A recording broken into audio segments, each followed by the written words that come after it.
Hi, this is Wayne Rivers at Performance Construction Advisors, where we build better contractors.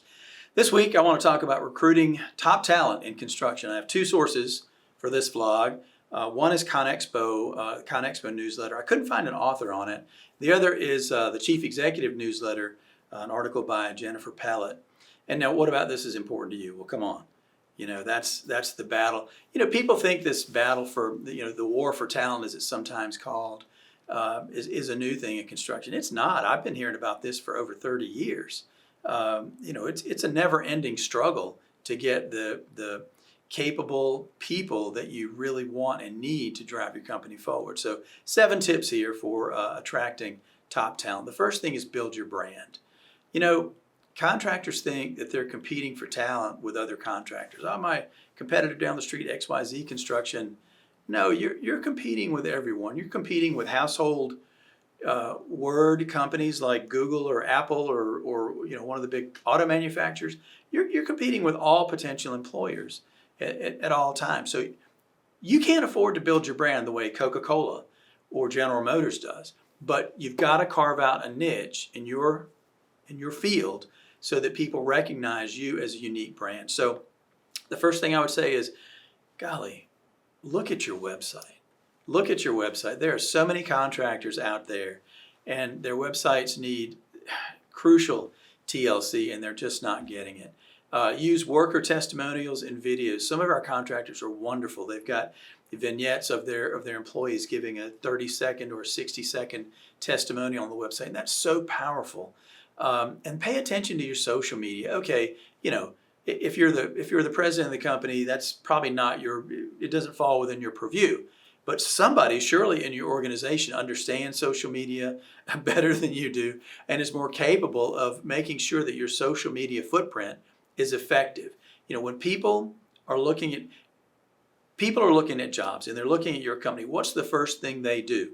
They go to the website and social media to find out what they can about you. And if your presence there is miserable, then right away your brand is off on the wrong foot. Okay, the second thing, engage early. Starting in high schools, certainly with college people, trade schools, community college. We even have contractors that are going in and presenting at junior high schools. Those people aren't even old enough to work, I don't think, in most states. But still, they're trying to make an impression that construction is an honorable profession. Can you imagine anything better than building roads and bridges and school buildings? And I just can't imagine a more noble profession. But, get there early. Get there early and begin to shape the opinions about construction so that you can get top quality talent. The third thing, you got to have flexible work policies. I saw in the article somebody wrote, I think Pallett wrote about grudging hybrid. And that's kind of where we all are, isn't it? Ideally, my opinion is that people work better in person, in teams. It allows for all of the soft interactions that are hard to reproduce remotely. But that's not real life anymore. COVID allowed everybody to stay home, and a lot of people found out they really liked it, and they could be productive from home. So now, workforce, flexible, hybrid. One CEO in the article said, leaders need to be seen. So for the leadership team, they have a 5-day in the office requirement. And that may make sense. That may make sense because I do tend to agree that leaders can't lead remotely nearly as well as they can in person. So think about how your leadership team behaves in that hybrid model as well as the workforce. The fourth thing, onboard with intent. Onboarding is miserable. I think I told in an earlier vlog about my son's going to work for a couple different contractors, and there wasn't any onboarding. There wasn't. I mean, it's just, oh, you're here. It's Monday. There's your desk. Here's a computer. The copy machine's over there. And it was nothing. It was nothing. It's a crucial welcome. I heard the term love bomb when I knew you've gone to all this trouble to recruit and meet with and interview and these new people. Why wouldn't you put a love bomb on them in the first couple weeks of assign a mentor or maybe multiple mentors to make sure that first 2 weeks is effective and it's warm and engaging. That's what you want. You want your people to think of your business as an extended family, right? And so without the warmth and the human contact, it's kind of hard to make that happen.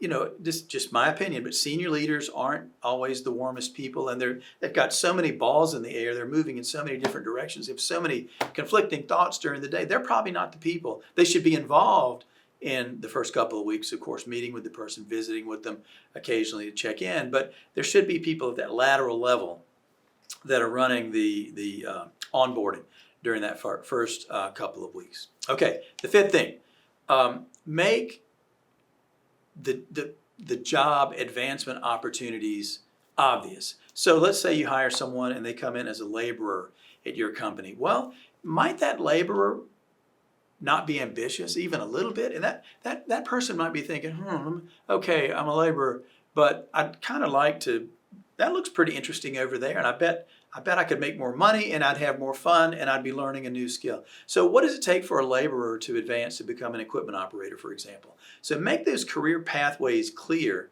so that people know when I come in as a laborer, am I going to be here as a laborer 42 years from now? Because that's often not what people think about when they think of their own careers. The sixth thing, work on your culture intentionally. Your mission, vision, and values. I know you're tired of hearing us talk about that, but I just can't tell you how important that is, especially today, for attracting people that want to align their personal missions with your company mission. So think about your mission, vision, and values. Think about the long term. It's never, when you think about your culture, it's not like one day you say, oh, oof, today's a great day. We've got our culture right where we want it. It's a never-ending thing to shape that culture. I talked about Steve Anderson's book, The Culture of Success, and he says that every company has a culture. You either have a culture that you've defined and built, or you have a default culture. Now take your pick. Do you want maybe your default culture is wonderful, good for you, but what are the odds? If you haven't worked on it and worked at it, worked on your business, on your culture, what are the odds it's going to be as good as you can make it? And then finally, use employee referrals. This is a great one. So many of our members during the really tough hiring periods in 2020 through 2023 were using employee referrals very successfully. Now, these articles mention pay and benefits. Do I need to mention pay and benefits? That's table stakes. If you don't have competitive pay and competitive benefits, how are you going to compete with IBM and General Motors and Apple to attract people? So to me, that's table stakes. I won't even waste any more time with it. But these other 7 things can make a difference as you're trying to create a unique identity for your construction company relative to the construction industry competition as well as everybody else. So what's worked for you? Share with us in the comments. This is Wayne Rivers at Performance Construction Advisors, where we build better contractors.